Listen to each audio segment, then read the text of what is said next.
नमस्ते सरस्वती देवी गौरवाणी प्रचारणे निर्विशेष शून्यवादी पाश्चात्य स्थाने।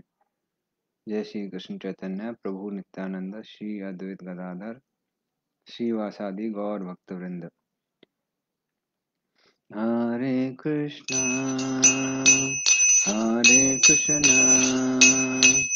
कृष्णा कृष्णा हरे हरे हरे राम राम राम हरे हरे हरे कृष्णा कृष्णा कृष्णा हरे हरे हरे राम राम राम हरे हरे हरे कृष्णा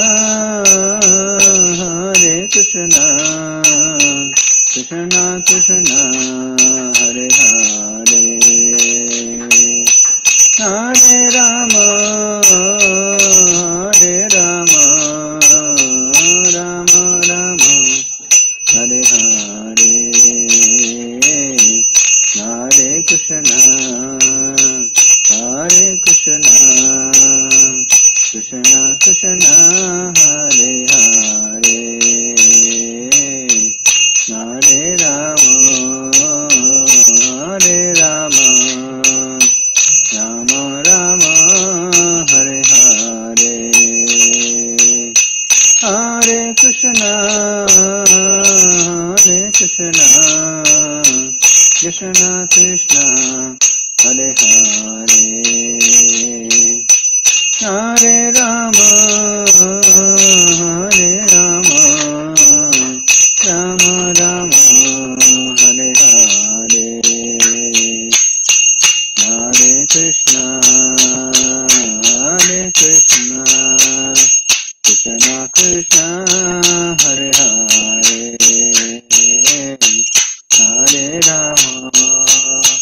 हरे राम राम राम हरे हरे हरे कृष्णा कृष्णा कृष्णा हरे हरे हरे राम राम राम हरे हरे हरे कृष्णा कृष्णा कृष्णा हरे हरे हरे राम राम राम हरे हरे हरे कृष्णा कृष्णा कृष्णा हरे हरे हरे राम राम राम हरे हरे हरे कृष्णा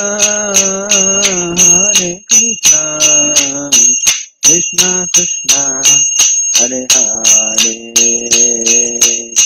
हरे राम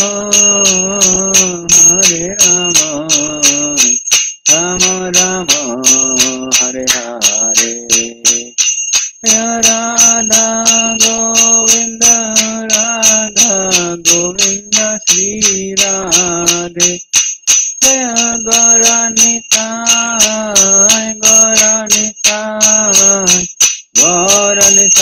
जय गौरनिताय जय जगन्नाथ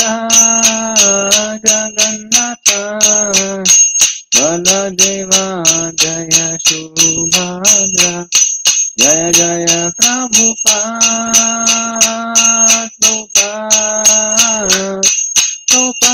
जय श्रील प्रभुपाद जय गौर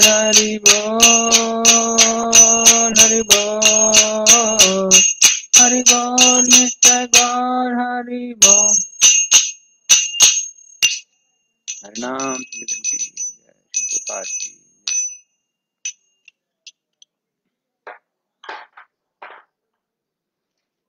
हरे कृष्ण। तो हमारा अध्याय नंबर 11 चल रहा था और हम लोगों ने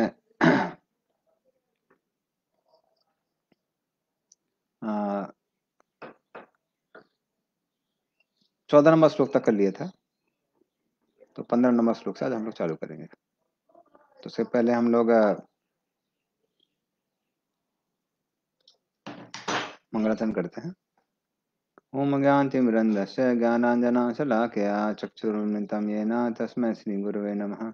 श्रीचैतन्यमनोभीष्टं स्थापितं येन भूतले स्वयं रूपकदा मह्यं ददाति स पदान्तिकम्। वन्देऽहं श्रीगुरुः श्रीयुतापदकमलं श्रीगुरून् वैष्णवांश्च श्रीरूपं साग्रजातां सहगणा रघुनाथामितं तं सजीवं साद्वैतं सावधूतं परिजनसहितं कृष्णचैतन्यदेवं श्रीराधा कृष्णपादान् सहगणललिता श्रीविशाखामृतांश्च नमो विष्णुपादाय कृष्णपृष्ठाभूतले श्रीमते भक्तिवेदान्त स्वामिनिति नामने।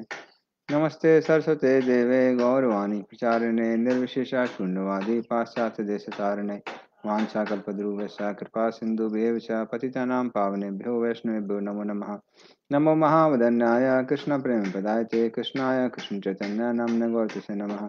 हे कृष्ण करुणा सिंधु दीनबंधु जगत्पते गोपस गोपिका कांता राधा कांता नमस्ते। तप्त कांचन गौरांगी श्री राधे वृंदावनेश्वरी वृषभानुसुते देवी प्रणमामि हरिप्रिय नीलाचल्यमाशाय नित्याय परमात्मने बलभद्र सुभद्राभ्याम जगन्नाथाय ते नमः। जय श्री कृष्ण चैतन्य प्रभु नित्यानंद श्री अद्वैत गदाधर शिवासादि गौर भक्तवृंद। हरे कृष्णा कृष्णा कृष्णा हरे हरे हरे राम राम राम हरे हरे। हरे कृष्ण।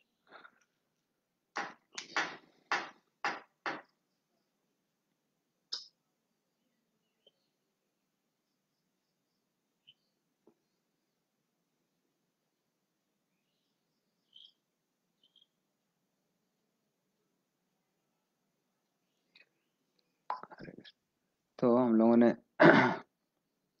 14 नंबर श्लोक तक कर लिया था। 15 नंबर श्लोक से अभी हम लोग चालू करने जा रहे हैं। तो अर्जुन जब इन विश्व रूप का दर्शन करता है,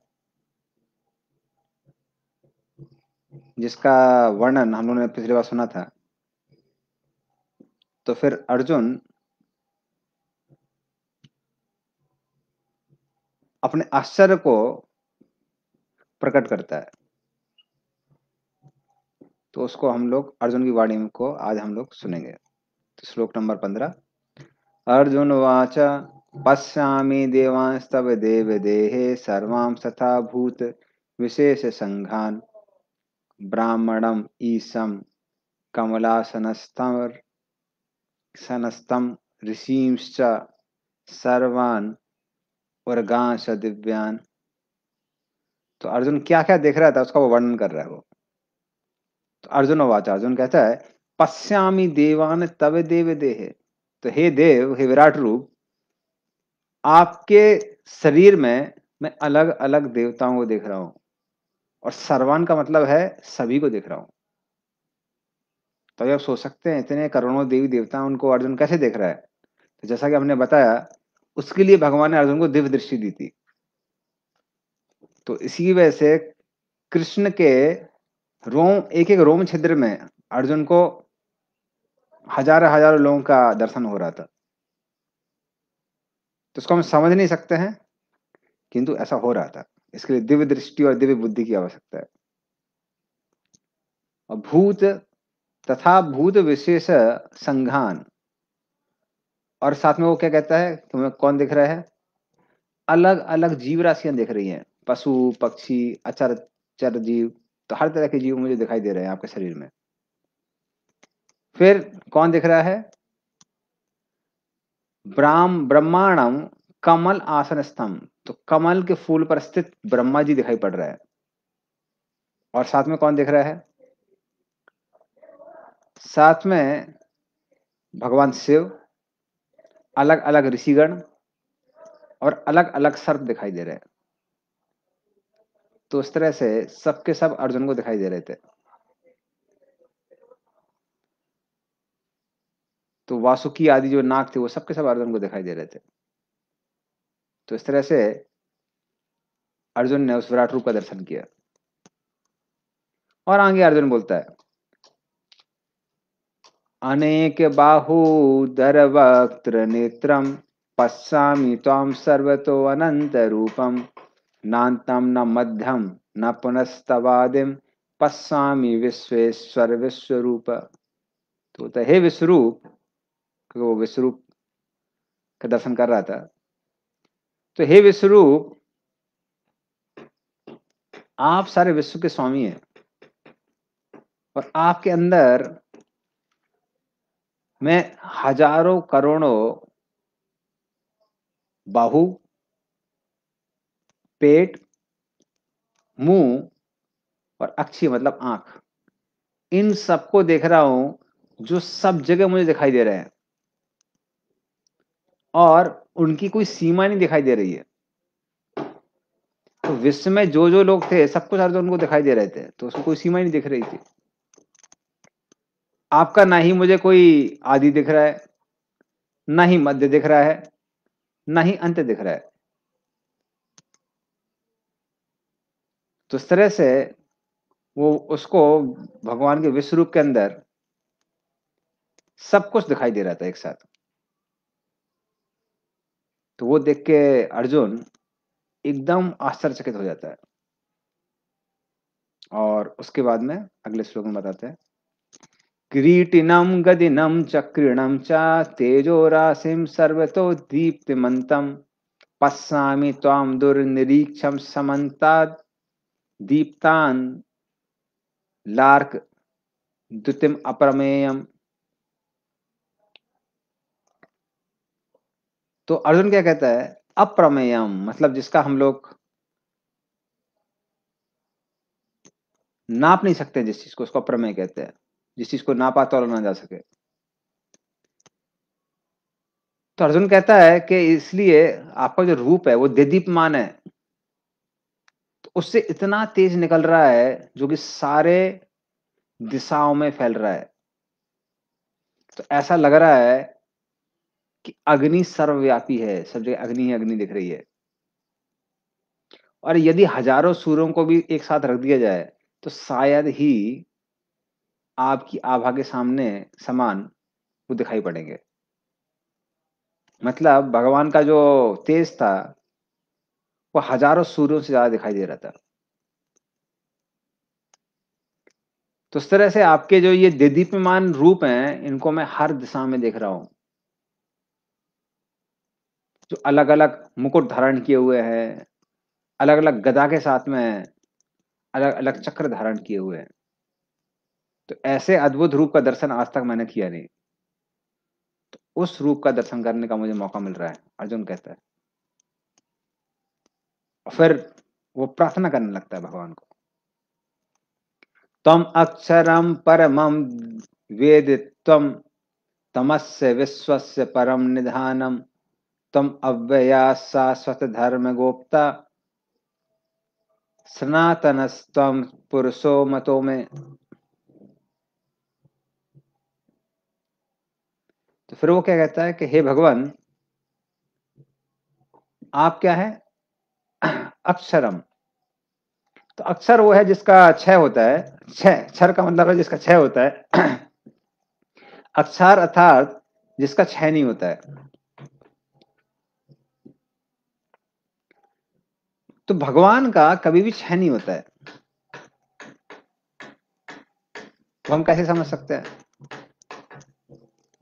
तो भगवान भले ही माखन चोरी करें, लेकिन उसकी भर्त्सना नहीं होती, उसकी प्रशंसा होती है। तो जब कृष्ण वृंदावन में माखन चोरी करते थे तो उनकी लोग प्रशंसा करते हैं, माखन चोर कहते हैं। और यदि हम लोग चोरी करेंगे तो कोई माखन चोर नहीं कहेगा, चोर ही कहेगा, कल्लू पिल्लू चोर जो भी है चोर बोलेगा। लेकिन जब कृष्ण चोरी करते हैं तो माखन चोर कहलाते हैं। कृष्ण अपने भक्त को प्राप्त करने के लिए, क्योंकि उनको रुक्मिणी जी से खत मिला था, हाँ, जो पहला प्रेम पत्र, ओरिजिनल प्रेम पत्र, तो उसको प्राप्त करने की वजह से वो रणभूमि से ही भाग गए। और साधारण योद्धा अगर रणभूमि से भागता है तो उसकी भर्त्सना होती है, लेकिन जब कृष्ण रणभूमि से भागे तो रण छोड़ राय कहलाने लगे। अभी भी डाकोर में रण छोड़ राय की विग्रह है भगवान कृष्ण की। तो भक्त लोग प्रशंसा करते हैं। तो उस तरह से भगवान का कभी भी पतन नहीं होता है। क्योंकि भगवान जो भी करते हैं वो अपने भक्तों के प्रेम के वशीभूत होकर करते हैं। जैसे कि एक माँ अगर अपने पुत्र का मलमूत्र साफ करती है तो उसको मेहतरानी नहीं कहते हैं, उसको राधा रानी कहते हैं। तो उसके पदवी का पतन नहीं होता है। उसी तरह से क्योंकि भगवान सारे कार्य अपने सुख के लिए करते हैं, इसलिए उनका पतन नहीं होता है। तो भले कृष्ण गाय क्यों ना चला रहे हो, वो भगवान ही रहते हैं।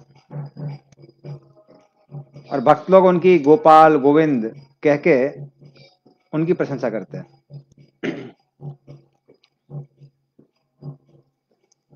तो इस तरह से उनको वो कौन है, भगवान अक्षर हैं। और फिर परमम वेदित्वम, मतलब सारे चीजों में जो जाननी चाहिए उसमें सबसे ज्यादा जानने योग्य कौन है, कृष्ण ही है। क्योंकि यदि कृष्ण को जान लिया तो व्यक्ति भाव बंधन से मुक्त हो जाता है, फिर उसको किसी और चीज की आवश्यकता नहीं है। और फिर बोलते त्वम अस्य विश्वस्य परम निधानम। तो परम निधानम का मतलब क्या है, अब हर चीज के क्या है, आधार है। तो यदि कृष्ण कुछ ना चाहें तो वो चीज नहीं हो सकती है। तो जैसा कि कहते हैं कि भगवान की इच्छा के बिना एक पत्ता भी नहीं हिलता है। तो उसी तरह से कृष्ण की इच्छा के बिना कुछ नहीं होता है। अगर कृष्ण मिट्टी को इकट्ठा करके नहीं रखेंगे तो मिट्टी एक दलदल के समान बन जाएगी। तो भगवान ही है जो मिट्टी को रोक के रखते हैं, जिसमें हम लोग बैठ सकते हैं, खड़े हो सकते हैं। भगवान ही है जो कि हम लोग बीज डालते हैं और उसमें से इतना बड़ा पौधा निकल आता है। तो ये सब का सब भगवान की कृपा से होता है। इसलिए भगवान को क्या बोलते हैं, परम निधानम कहा जाता है। और त्वम अव्यया, अव्यय का मतलब क्या है, जैसे कि हमने पहले भी बहुत बार बताया है, भगवान का जो शरीर है वो खर्च नहीं होता है, वो व्यय नहीं होता है। और फिर भगवान को शाश्वत धर्म गुप्ता कहा जाता है। गुप्ता मतलब मेंटेन करने वाले। और भगवान को शाश्वत धर्म गुप्ता कहा जाता है क्योंकि जो शाश्वत धर्म है, किसका धर्म, आत्मा का धर्म।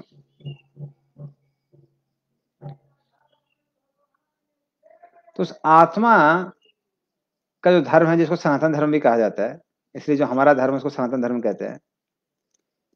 तो उसकी भगवान क्या है, उसकी रक्षा करने वाले, उसको मेंटेन करने वाले हैं। तो शाश्वत धर्म गुप्ता कहते हैं भगवान को। तो शाश्वत धर्म गुप्ता सनातन है। और जब जब उस धर्म की हानि होती है, जो कि भगवान का के बारे में सुनना, भगवान के बारे में कीर्तन करना उनका, तब भगवान क्या करते हैं, भगवान इस धरातल पे आते हैं, अपनी लीला करके जाते हैं। उस लीला से सारे जीव लोग उनसे आकर्षित हो जाते हैं। और फिर हजारों लाखों साल तक उनकी लीलाओं को लोग वर्णन करते हैं, उस पर ध्यान करते हैं और उसको श्रवण करते हैं। तो इस तरह से भगवान को शाश्वत धर्म गुप्ता कहा जाता है। तो शाश्वत धर्म गुप्ता सनातन। तो उस तरह से जो ये सनातन धर्म है उसकी भगवान रक्षा करते हैं। तम पुरुषा मतम में। तो इसलिए मेरा मत ये है कि आप ही भगवान हैं। तो इस तरह से अर्जुन ने जिस कारण से भगवान से आग्रह किया था कि आप अपना विराट रूप दिखाइए, वो मंतव्य अभी पूरा हो जाता है। क्योंकि अभी अर्जुन बोलता है, अभी सिद्ध हो गया कि आप ही भगवान है। तो इस तरह से अर्जुन प्रशंसा करता है कृष्ण की।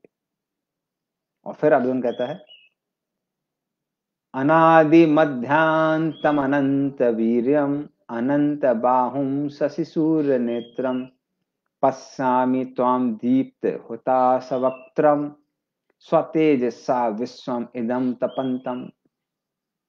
अनादि मध्या अंतम, तो आप अनादि हैं, मतलब आपका कोई आदि नहीं है।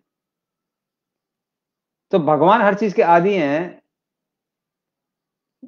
लेकिन भगवान का कोई आदि नहीं है, भगवान का कोई मध्य नहीं है, भगवान का कोई अंत नहीं है। कहने का मतलब यह है कि भगवान क्योंकि सर्वव्यापी हैं, कृष्ण सर्वव्यापी हैं, इसी वजह से ना ही उनका कोई आदि देख सकता है, ना ही कोई उनका मध्य देख सकता है, ना ही कोई अंत देख सकता है, तो कृष्ण हर जगह व्याप्त है।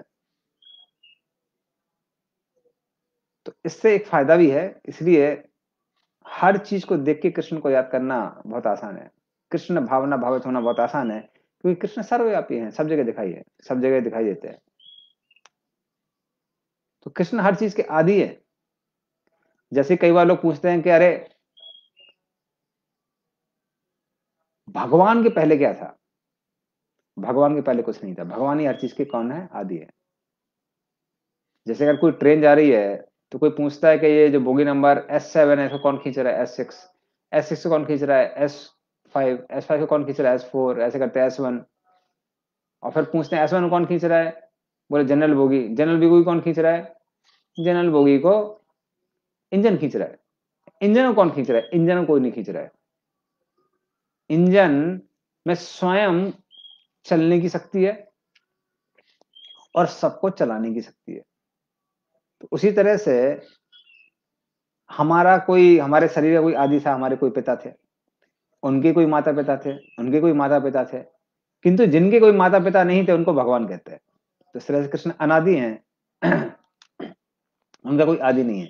हालांकि कभी कभी लीला के कारण वो कभी कभी माता पिता को ग्रहण कर लेते हैं, किंतु कोई उनका आदि नहीं है, कोई उनका मध्य नहीं है, क्योंकि वो समय के परे हैं। तो आदि मध्य और अंत उस व्यक्ति का होता है जो समय से बंधा होता है, किंतु कृष्ण समय से बंधे नहीं है, समय कृष्ण के अधीन है। तो आपको यदि याद होगा, हम पहले भी कई प्रवचन में बता चुके हैं, अपने क्लास में बता चुके हैं कि जब नारद मुनि द्वारका गए थे, तो कहीं कहीं किसी रानी के महल में कृष्ण अभी उठ रहे थे। तुरंत नारद मुनि उस महल को छोड़ के जब दूसरे महल में जाते हैं, तो दूसरे महल में कृष्ण स्वधर्म सभा, जो कि यादवों ने इंद्र से जीत ली थी या उससे ले ली थी, छीन ली थी, उसमें जाने की तैयारी कर रहे थे। कहीं पे कृष्ण दोपहर का भोजन कर रहे थे, कहीं पे अस्त्र शस्त्रों की प्रैक्टिस कर रहे थे, जो भी दिन में होती है। किसी महल में कृष्ण अभी लौट रहे थे स्वधर्म सभा से, और कहीं कहीं विश्राम की तैयारी कर रहे थे। ये सब एक ही समय में चल रहा था। अर्थात कहने का मतलब क्या है, कृष्ण के एक एक महल में, जो दोनों ने द्वारका में बना रखी थी, अलग अलग टाइम जोन एक साथ चल रहे थे, तो सेम टाइम जोन नहीं था, क्योंकि कृष्ण समय के भी नियंत्रण करने वाले हैं, उनके नियंत्रण करता है। समय के अधीन नहीं है कृष्ण। कृष्ण समय को भी क्या करते हैं? नियंत्रण करके रखते हैं।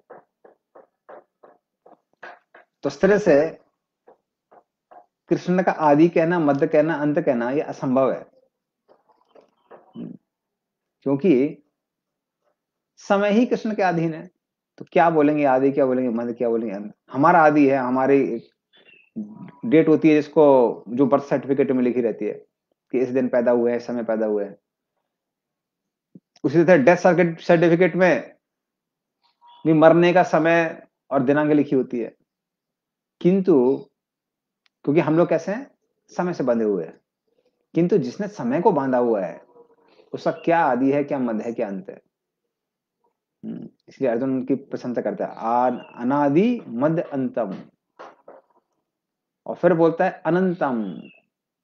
और आपकी जो ख्याति है वो अनंत है। भगवान अनंत देव जिनके अनंत फन है,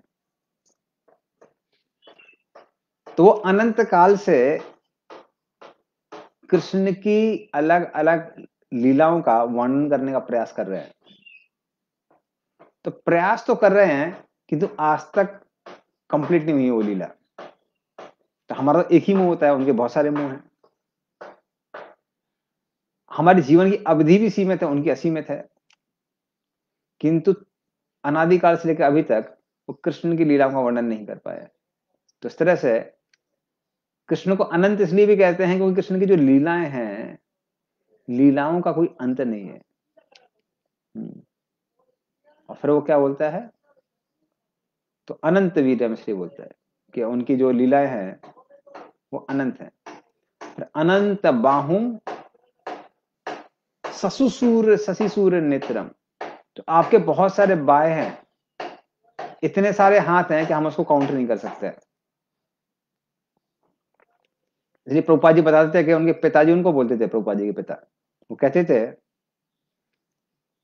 यदि कृष्ण आपसे लेना चाहते हैं, आप कितना बचा सकते हैं, क्योंकि आपके दो हाथ हैं, कृष्ण के अनंत हाथ है। तो दो हाथों से आपके वो दो हाथ पकड़ेंगे और बाकी की चीजों को छीन लेंगे, आप नहीं बचा पाएंगे। यदि कृष्ण छीनना चाहता है तो छीनना चाहते हैं तो कौन रोक सकता है। और यदि कृष्ण देना चाहते हैं तो आपने दो हाथों में क्या क्या ले सकते हैं, क्योंकि कृष्ण कैसे हैं, अनंत बाहु हैं। तो वो अनंत बाहु के कारण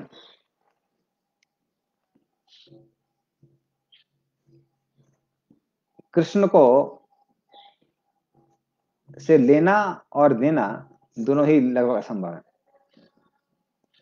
और फिर वो क्या बोलते हैं, शशि सूर्य नेत्रम, सूर्य और चंद्रमा आपकी आंखें हैं।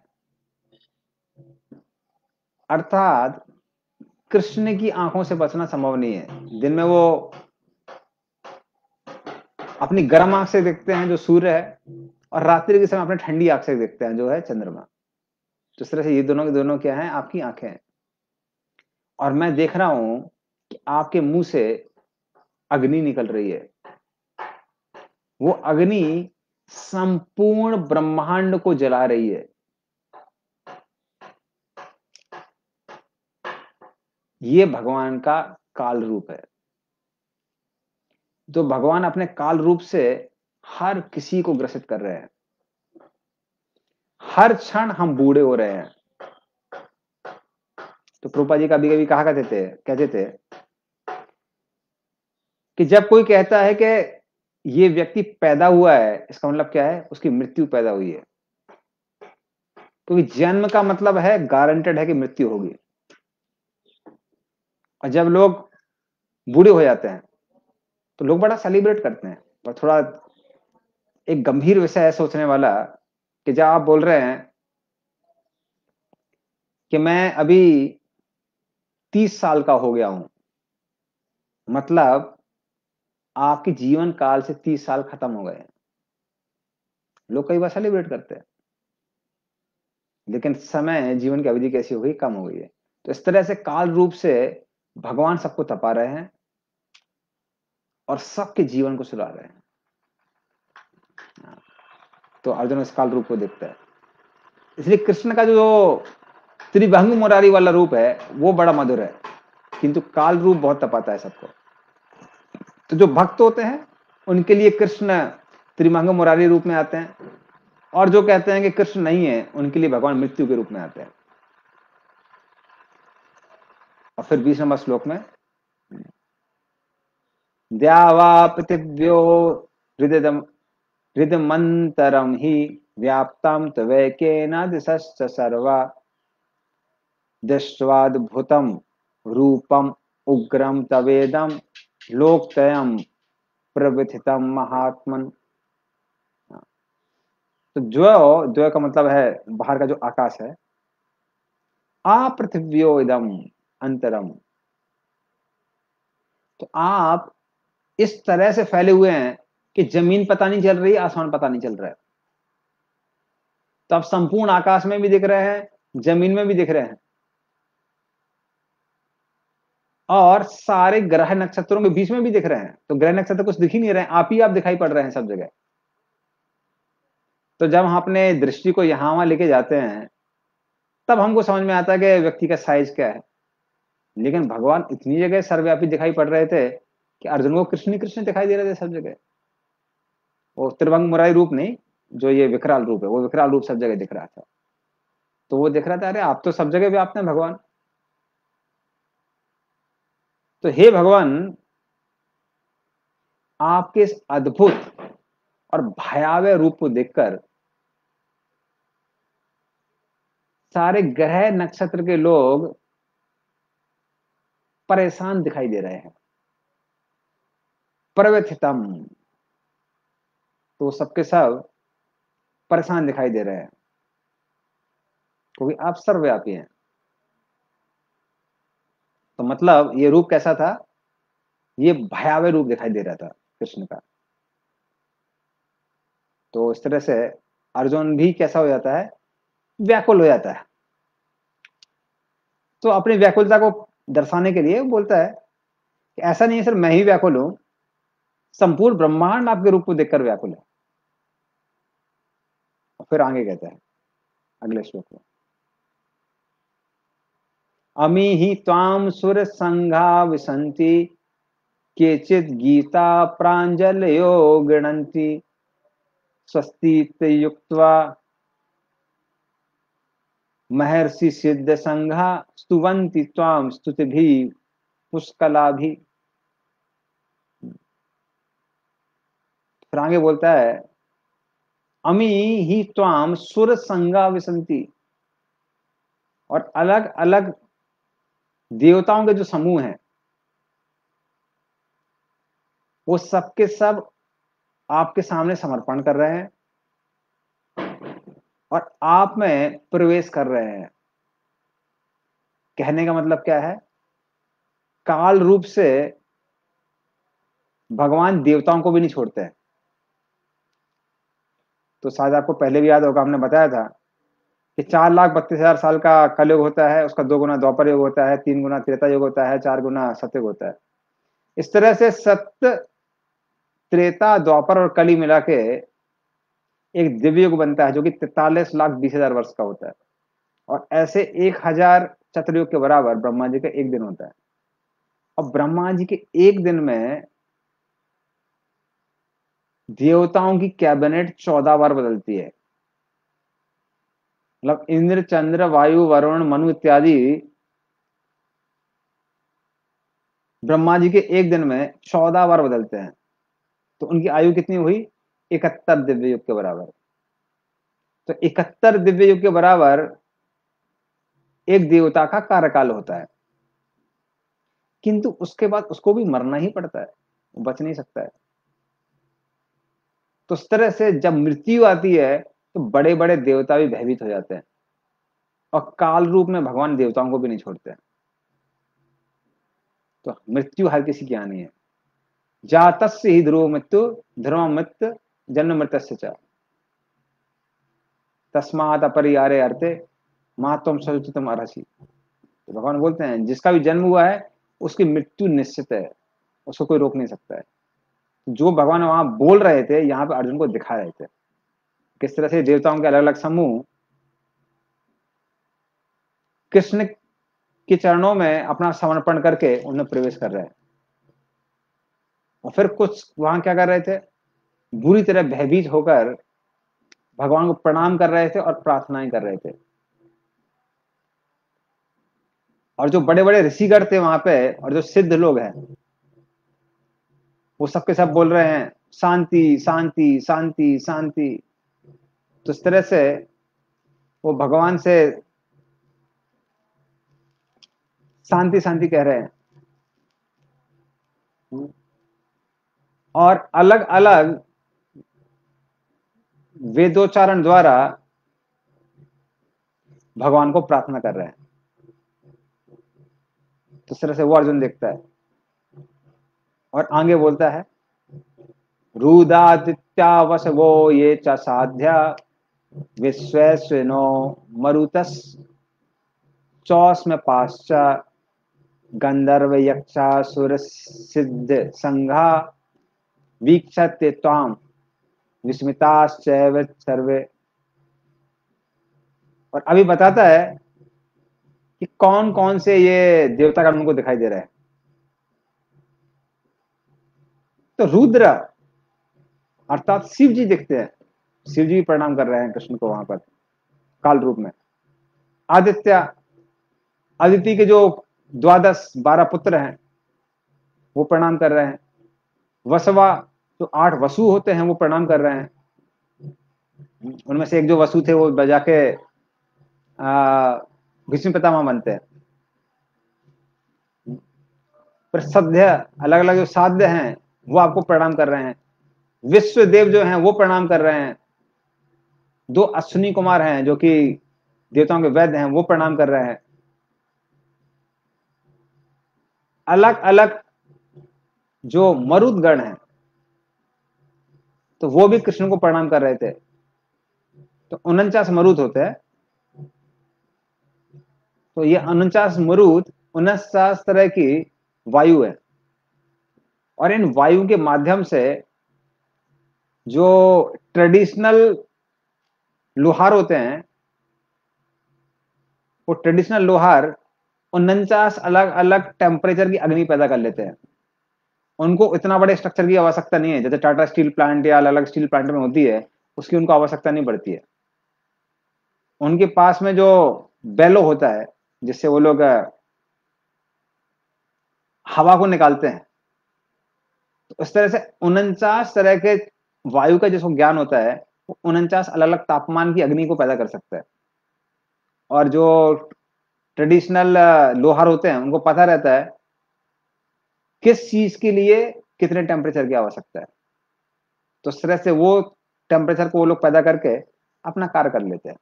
उनको इतने बड़े फैक्ट्री की आवश्यकता नहीं है। जिसको वेदों का ज्ञान है उससे ज्यादा चिंता करने की आवश्यकता नहीं होती है।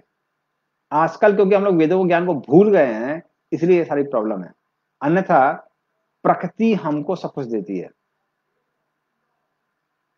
जैसे हमारे यहाँ गौशाला में अभी हम लोग क्योंकि प्रकृति के निकट है, अभी देख पा रहे हैं ये सारी चीजें। तो सर्दी के मौसम में जब हाथ फटने लगते हैं तो एक तरह का पौधा उगता है, उसकी पत्ती को अगर आप हाथ में रगड़िए, मुंह में रगड़िए, तो हाथ पैर फटेंगे नहीं। ये सिर्फ सर्दी में ज्यादा होते हैं, बाकी समय बहुत कम दिखाई देते हैं। बल्कि रक्त की कितनी भी धार बह रही हो, आपको हॉस्पिटल जाने की आवश्यकता नहीं है। उस पत्ती का रस निचोड़ दीजिए, ठीक हो जाएगा। हमारे यहाँ हुआ भी था, हमारे जो कुक थे, कुक का गलती से हंसिए से हाथ कट गया, तो सोचा भी स्टिच कराने के लिए वहां जाना पड़ेगा डॉक्टर के पास। उन्होंने पत्ती को निचोड़ा और वो शाम तक पूरा काला पड़ गया, सब सूख गया। तो भगवान ने ये सारी प्रकृति में चीजें दी है। बारिश के मौसम में लोगों का बदहजमी होती है क्योंकि जठर रखनी बंद हो जाती है, तो उस समय यहाँ पे बहुत सारा थान को नहीं पत्ता होता है। उस पत्ते को खाने से पेट एकदम ठीक रहता है, पेट में कोई परेशानी नहीं होगी। जब ये अभी समय चल रहा है जिस समय पित्त काल आने वाला होता है, उस समय डेंगू मलेरिया बहुत फैलता है। अभी कुछ समय, ये समय में और कुछ समय बाद आप देखेंगे ये समय होता है डेंगू मलेरिया का। क्योंकि पेट गर्म होता है इसलिए डेंगू मलेरिया फैलता है। तो इस समय ढाप बहुत आता है, नल पानी, उसको पीने से वो ठीक हो जाता है। तो उस तरह से भगवान ने प्रकृति में सारी चीजें हुई दी हुई हैं, और यदि हम उस ज्ञान को प्राप्त कर सकते हैं तो ज्यादा परेशानी की आवश्यकता नहीं है। जैसे ये जो ये गांव वाले आसपास रहते हैं, हम कई बार देखते हैं वो खेतों में जाकर, खलिहानों में जाकर कुछ कुछ तोड़ते रहते हैं, क्योंकि उनको साग सब्जी इत्यादि सबका ज्ञान है। उनको बाहर जाके खरीदना नहीं पड़ता है। और गौशाला के सामने जो रोड है जहाँ पे मॉल है, मॉल में जाइए, सब्जी के दाम बहुत बढ़ जाते हैं। अगर आप वहां पे चौराहे में भी खरीदते हैं तो बहुत दाम होता है। तो वही सब्जी जिसको ज्ञान है वो फ्री में ले लेता है, जिसको ज्ञान नहीं है वो शॉपिंग मॉल में जाके इतना पैसा देके, धन देके उसको खरीदता है। तो इस तरह से जो वैदिक ज्ञान है, वैदिक ज्ञान से व्यक्ति बिना ज्यादा परिश्रम के अपना जीवन यापन कर सकता है। तो हमको एक भक्त बता रहे थे कि उनके माता पिता का पूरे साल का खर्चा 1,500 रुपये में हो जाता है। तो हम बड़े आश्चर्यचकित हो गए, ऐसा कैसे संभव है? तो वो कहने लगे, नहीं नहीं प्रभु जी, वो बंगाल के एक छोटे से गाँव के हैं। तो कहते हैं माता पिता हमारे सिंपल हैं, तो कपड़ा वपड़ा उतना लगता नहीं है, धोती कुर्ता खासकर आप पहन रहे हैं तो उतना ज्यादा फटता नहीं है। तो साधारण गांव के रहने वाले हैं, फिर क्योंकि मिट्टी का घर है तो ना पंखे की जरूरत पड़ती है और ना ही एसी की जरूरत पड़ती है। वहां जहाँ पढ़ने लिखने की बात है, तो अगर कोई व्यक्ति समय पे सो रहा है, समय पे उठ रहा है, तो दिन भर है उसके लिए पढ़ाई लिखाई करने के लिए। तो बोले कि इसलिए इलेक्ट्रिसिटी भी घर में नहीं है और अपना दिया सलाई या फिर लंटन से हम अपना काम चलाते रहते हैं। तो हमने बोला खाने पीने का क्या? तो बोले कि हमारा कुछ कट्टा जमीन है उनकी, फिर वहां से अनाज भी आ जाता है और साग सब्जी भी आ जाती है। हमने बोला ईंधन का? बोले हमारे यहाँ पे एक गाय है, फिर दूध भी मिलता है और जो खेत से बचा रहता है वो उसका भोजन है, और उसका जो गोबर है उससे ईंधन हो जाता है, उसी से घर की पेंटिंग हो जाती है। तो बोले प्रभु जी जो खर्चा होता है सर मसाले का होता है, क्योंकि सारे मसाले हम लोग अपने घर में उगा नहीं पाते। तो उस तरह से जो व्यक्ति प्रकृति के साथ रहता है उसके लिए जीवन यापन करना बहुत आसान हो जाता है। हमारे भक्तों ने भी यहाँ ट्राई किया। ज्यादातर लोग बोलते हैं कि ऑर्गेनिक फार्मिंग काम नहीं करती है। अभी हमारे भक्तों ने जो धान उगाया था वो 5.5 फीट लंबा था उसका पौधा। कुछ लोगों को हम ग्रुप में भेजेंगे उसकी फोटो। तो आस पड़ोस में जो पहले सारे किसान थे वो कह रहे थे अरे आप ऑर्गेनिक फार्मिंग क्यों कर रहे हैं, ये काम नहीं करती है, काम नहीं करती है, कुछ औषधि डालिए। इतना ज्यादा तंग कर रहे थे, एक बार हमारे भक्त लोग यूरिया छिड़कने वाली जो मशीन होती है, स्प्रे होता है, उसमें पानी भर के छोड़ के आए ताकि ये लोग तंग ना करें। और फिर जब हमारी खेती हुई उनसे बहुत अच्छी हुई। अभी सबके सब पीछे पड़े हुए हैं, थोड़ा सा हमको बीज दे दिया, आपका बीज बहुत पावरफुल है। तो बीज का पावर नहीं है, वो हमारे गौ माता का पावर है, क्योंकि गाय का खाद डाली हुई थी तो इसलिए इतना ज्यादा अच्छा हुआ है। तो यदि हम प्रकृति के संपर्क में रहेंगे तो भगवान सब कुछ देते हैं। मात्र उसके लिए किसकी आवश्यकता है? इस वैदिक ज्ञान की आवश्यकता है। इसलिए ज्ञान को बहुत बड़ी शक्ति कहा गया है। जिसके पास ज्ञान है उसको जीवन यापन करने की ज्यादा टेंशन नहीं लेना पड़ता है। अविद्या के कारण व्यक्ति को बहुत टेंशन होती है। तो खैर हम लोग वापस टॉपिक पे आते हैं। तो मरुद के बारे में बात चल रही थी। तो इस तरह से कैसे होते हैं? 49 मरुद होते हैं। पर ऊष्म पा का मतलब है पितर लोग। तो जैसे हमारा शरीर मिट्टी, जल इत्यादि का बना हुआ है, उस तरह से अलग अलग ग्रह में अलग अलग प्राणियों का शरीर अलग अलग चीजों से बने हैं। जैसे सूर्य में अगर आप जाइए, सूर्यलोक में जो लोगों के शरीर होंगे उसमें महज सी बात है कि अग्नि का की मात्रा ज्यादा होगी, हमारे अंदर अग्नि की मात्रा बहुत कम है। उस तरह से पितरलोक में जो पितर रहते हैं वो भोजन क्या करते हैं? ऊष्म पा, वो जो भोजन से ऊष्मा निकलती है उसको ग्रहण करते हैं। इसलिए यदि अगर आप गया इत्यादि में जाएंगे तो वो लोग गरम गरम भात पका के उनको खिलाते हैं, क्योंकि वो लोग ऊष्मा को वो खाते हैं। जो पितर लोग हैं उनका भोजन अलग है, हमारा भोजन अलग है, क्योंकि वो अलग लोक के प्राणी है। तो इस तरह पितर लोगों को भी अर्जुन ने वहां पे देखा। गंधर्व जो कि अपने वाद्य यंत्र के लिए और नृत्य के लिए जाने जाते हैं। यक्ष जो धन के स्वामी कुबेर के पार्षद हैं और धन की रक्षा करते हैं। असुर, सिद्ध, तो सिद्ध संघा, इस तरह से जो ये अलग अलग देवता हैं उनके अलग अलग संगठनों को अर्जुन ने देखा कि वो क्या कर रहे थे। वीक्षमते वीक्षन्ते त्वाम विस्मिता चा एव सर्वे। वो आश्चर्य से कृष्ण को देख रहे थे कि अरे बाप रे, ये कैसा रूप है। इसे सिद्ध ये होता है कि सिर्फ अर्जुन को वो स्वरूप नहीं दिख रहा था, इन देवताओं को भी दिख रहा था। और जब वो लोग भी इस रूप को दिख रहे थे, बड़े अद्भुत दिख रहे थे, कैसा अद्भुत रूप है। उनको समझ में नहीं आ रहा था ऐसा रूप हो भी सकता है। हाँ, तो अर्जुन के लिए तो आश्चर्यचकित होने वाली बात ही थी। तो इस तरह से अर्जुन का उसका विवरण करता है। और फिर वो आगे कहता है, रूपम महत्ते बहुवक्त्र नेत्रम महाबाहो बाहुरूपादम बहुधरम बहुदंष्ट्राकरालम दृष्ट्वा लोका प्रविथितास्तथा हम। तो रूपम महत्ते बहुवक्त्र नेत्रम, इस तरह से मैं आपके अलग अलग रूपों को देख रहा हूं, जिनकी अलग अलग क्या है, आंखें हैं। और ऐसी साधारण आंखें नहीं, भयानक आंखें हैं ना। तो उस तरह से मैं आपकी भयानक आंखों को देख रहा हूं। वक्त नेत्रम महाबाहो, हे महाबाहु भगवान, बहु बहु उरु, अलग अलग उनकी जांघें हैं। पादम, अलग अलग पैर हैं। बहु उदरम, अलग अलग उनके उदर अर्थात पेट हैं। बहुदंष्टा, अलग अलग भयानक दिखने वाले दांत हैं।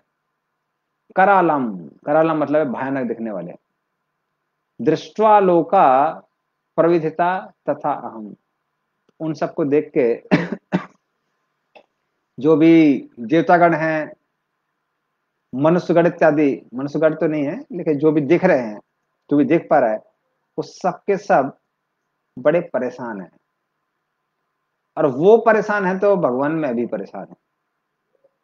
तो अर्जुन बताना चाहता है कि इस रूप को देखकर हमको बड़ा आनंद नहीं आ रहा है, डर लग रहा है इस रूप को देख के।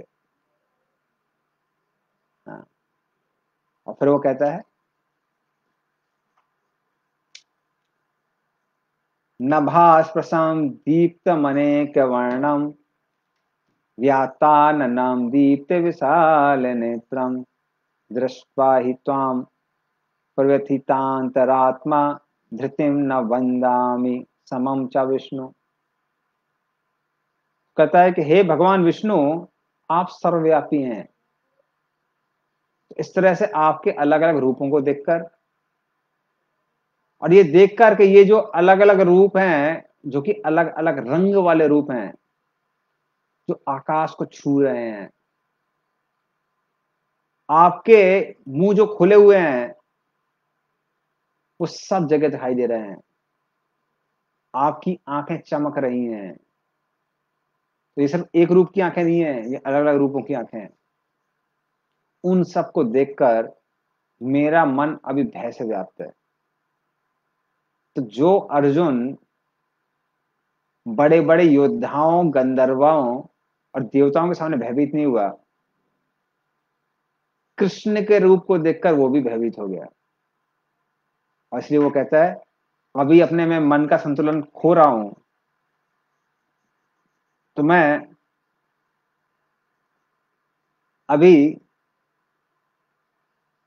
समान रूप से, या फिर समम, समम करता अर्थ है कि जो बैलेंस है उसको मैं नहीं रख पा रहा हूँ, संतुलन को नहीं रख पा रहा हूँ, तो मेरा संतुलन सब खत्म हो गया।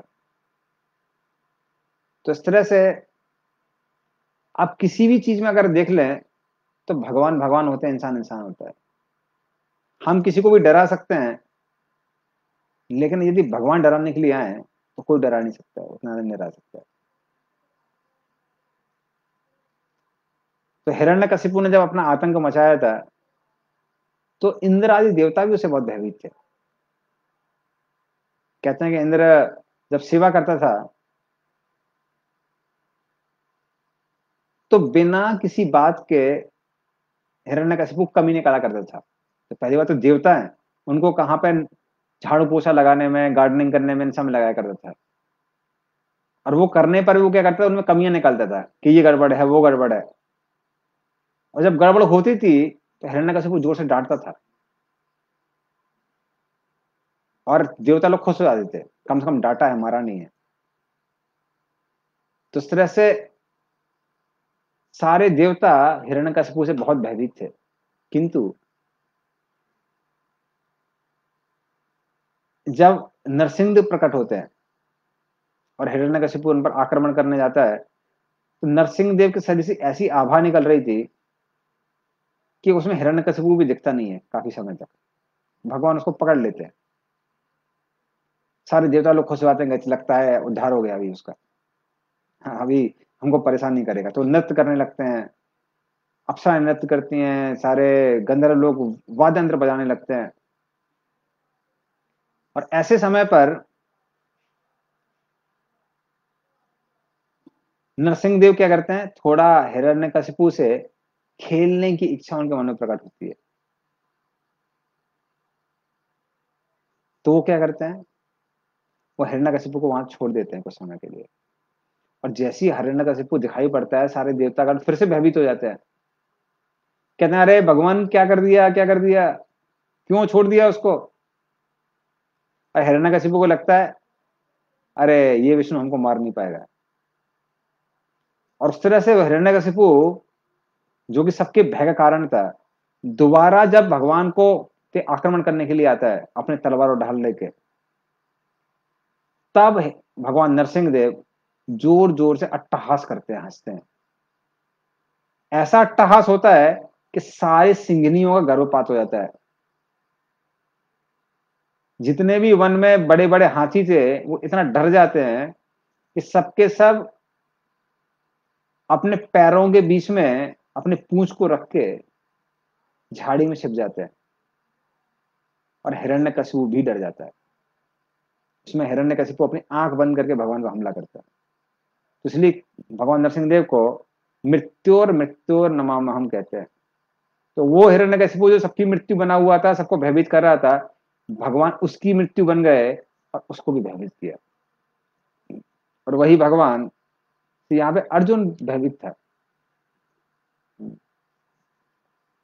और फिर वो कहता है, दंष्टा करालानि चाते मुखानि दृष्टेव काला नलसानिभानि दिशो न जाने न लभे च शर्मा प्रसीद देवेश जगन्निवास। तो कहता है, हे भगवान, आप सारे भगवानों के भी भगवान हैं, आप सबके आश्रय के स्रोत हैं, इसलिए मुझे भी आश्रय दीजिए और मुझ पर कृपा कीजिए। आपके इन रूपों को देखकर मैं इतना भयभीत हूं। आपके मृत्यु के समान दिखने वाले ये जो मुख हैं, वो इतना भय उत्पन्न हो कर रहे हैं कि मैं कहने लायक नहीं हूं। आपके ये जो टेढ़े मेढ़े दांत हैं, ये भी बड़े भयानक हैं। पूरी दिशाओं में मैं जहां भी देख रहा हूं, मैं भय से और ज्यादा व्याप्त हो रहा हूं। और फिर वो क्या देखता है, अमी च त्वाम धृतराष्ट्रस्य पुत्रा सर्वे सहैवावनिपाल संघे भीष्मो द्रोणा सूत पुत्र तथासो सहास्मदीयेर अपि योध मुख्य वक्त्राणि ते त्वरमाणा विसन्ति दंष्ट्रा करालानि भयानकानि केचित् विलग्ना दशनान्तरेषु सन्दृश्यन्ते चूर्णितेर उत्तमांगे। तो कहते हैं, मैं देख रहा हूं कि धृतराष्ट्र के सारे पुत्र और हमारे साइड के जो बड़े बड़े राजा हैं, और भीष्म देव, द्रोणाचार्य, कर्ण, और हमारे भी जो मुख्य मुख्य सेनापति हैं, वो सबके सब आपके इन भयानक मुखों में प्रवेश कर रहे हैं। और मैं देख रहा हूं कि उनके सर आपके दांतों के बीच में चूर्ण हो रहे हैं। तो अर्जुन यहाँ पे काल रूप देख रहा था भगवान का। तो जो भविष्य में होने वाला है कि ये सारे योद्धा लोग मरने वाले हैं, उनको अर्जुन अभी एक ही साथ देख रहा था। और ये लोग भगवान के मुख में कैसे प्रवेश कर रहे थे, ये अगले श्लोक में आता है। यथा नादीनाम बहवो अम्बुवेगः समुद्रम एवाभिमुखा द्रवन्ति तथा तवामि नरलोक वीरा विसन्ति वक्त्राणि अभिविज्वलन्ति। तो कहता है कि जिस तरह से अलग अलग नदियां समुद्र में प्रवेश करती हैं, उसी तरह से मैं देख रहा हूं कि आपके जो प्रज्वलित मुख हैं, उनमें ये बड़े बड़े योद्धा प्रवेश कर रहे हैं। हाँ।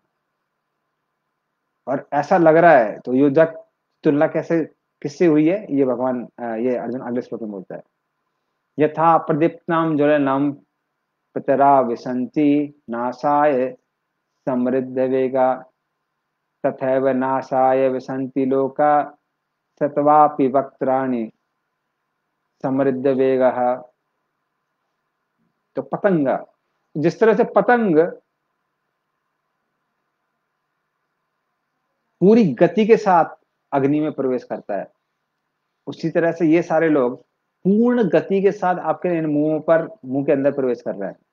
मतलब जल्द ही उनकी मृत्यु होने वाली है, तो वो उसको सिद्ध करता है।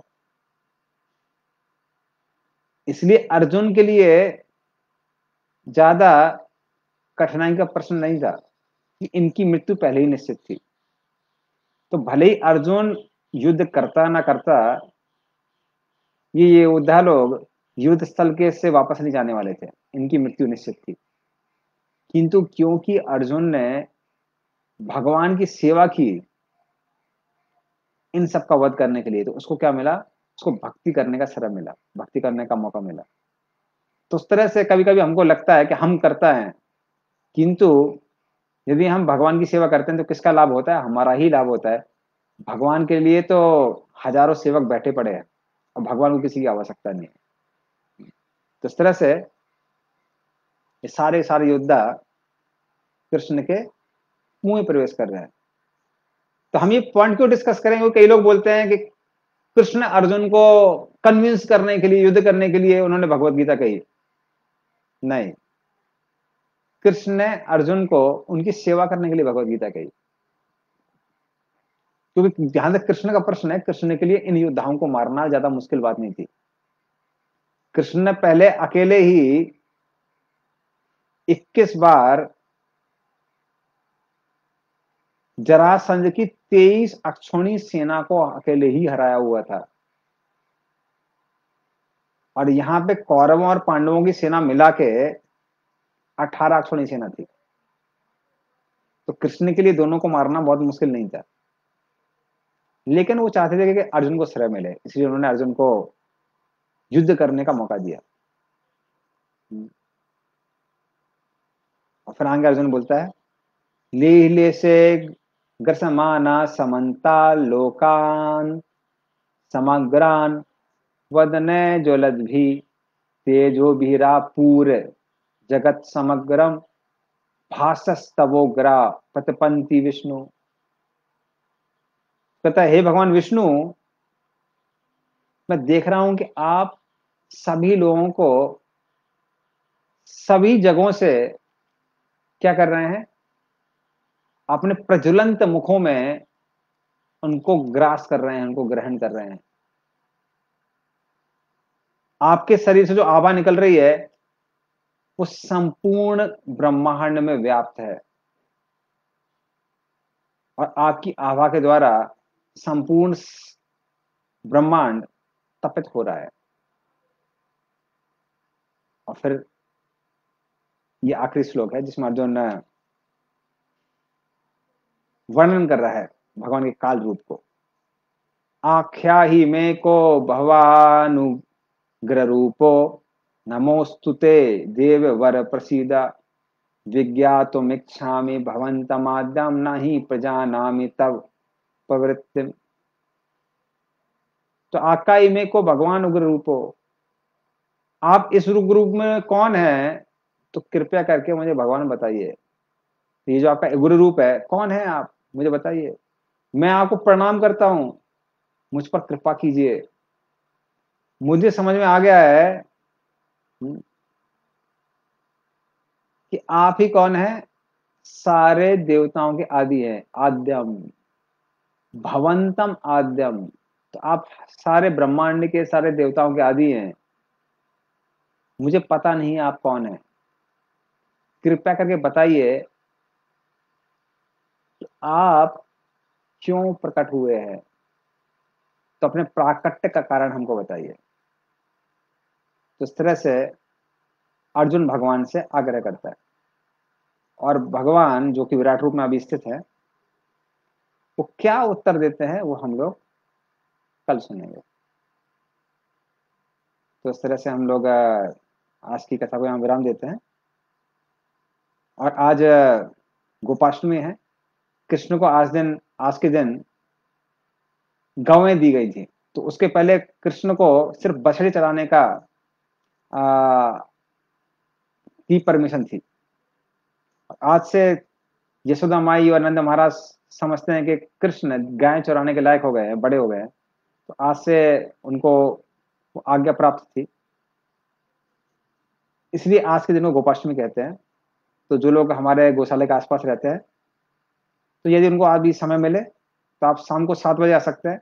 7 बजे दामोदर अष्टकम भी होगा और उस समय आप हमारे गांव का दर्शन कर सकते हैं। आज उनको अच्छे से सजाया गया है, गौशाला को अच्छे से सजाया गया है, तो उस तरह से आप उनका दर्शन कर सकते हैं। तो इन मधुर वचनों के साथ में हम इन वचनों के साथ में, मधुर नहीं, तो इन वचनों के साथ में हम क्लास को यहाँ विराम देंगे। श्रीमद् भगवद गीता की जय। शिल प्रोपाद की जय। गौर प्रेमानंद हरे हरि बोल। शिल प्रोपाद की